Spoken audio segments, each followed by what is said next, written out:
চলো বন্ধুরা, আজকে একটা সুন্দর ব্লাউজের ডিজাইন শিখবো। এটা হচ্ছে কোনো কাস্টমারের ব্লাউজ কিন্তু নয়, এটা হচ্ছে আমার একটা বান্ধবীর ব্লাউজ। সে যদিও অনেক দূরে থাকে, কিন্তু ব্লাউজ পিসটা অনেক আগে দিয়েছে, বলেছে পুজোর আগে তো হবে, কিন্তু প্রায় 6 মাস প্রায় হতেই চললো আমাকে ব্লাউজ পিসটা দিয়েছে। ভাবলাম এবার করেই দিই, যদি যাই তাহলে নিয়ে যাব। সেই জন্য আর ব্লাউজের ডিজাইন কিন্তু সেই আমাকে বলে দিয়েছে, ছবি পাঠিয়ে দিয়েছে, বলেছে এই ডিজাইনেই করে দিতে হবে। দেখা যাক, চেষ্টা করি না ওই ডিজাইনের হয় কি না। তো দেখো, এখানে আমি না কাটিং করে নিলাম, আর ব্যাক পার্টে ডিজাইন করতে ভীষণ ভালো লাগে। আর আমি সবসময় তোমাদের দেখাতে কেন পারি না জানো তো? কাস্টমার তো চাই না ডিজাইন, বেশিরভাগ আমার কাস্টমার সিম্পল ব্লাউজ চাই। তাই আমি কাস্টমারের ব্লাউজে যেহেতু ডিজাইন দেখাই, সেহেতু আমাকে কিন্তু সিম্পলের মধ্যেই করতে হয়। আর যখন যখন ডিজাইন দেখি তখন হয়তো কোনো কাস্টমারের বা নিজের জন্য করি, সেইগুলো দেখায়। তো এই ডিজাইনটা দেখো, আমি এখানে না পাইপিং ইউজ করছি। এখানে আয়রন করলে পাইপিং কিন্তু খুব সুন্দর বসে যায়।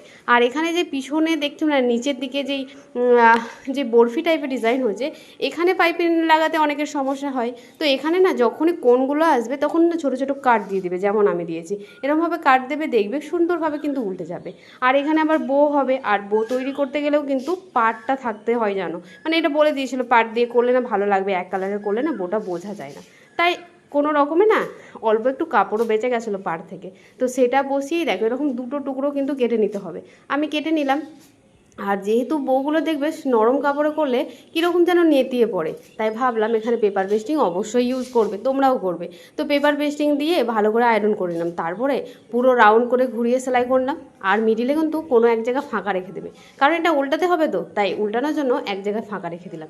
এরপরে এরকমভাবে মিডিল থেকে ছোটো ছোটো কুচি দিয়ে ভাঁজ করে সেলাই করে নেবে, তাহলেই সুন্দর একটা বউ রেডি হয়ে যাবে। আর এখানে আবার পিছন দিকে ফিতেটাও করতে হবে, তাই ফিতে দেখো, ফিতে যদি কাপড়ে না হয় কি করব বলো? এমনিতেই সে আমার থেকে অনেকই হেলদি, মোটা বললে আবার রাগ হবে।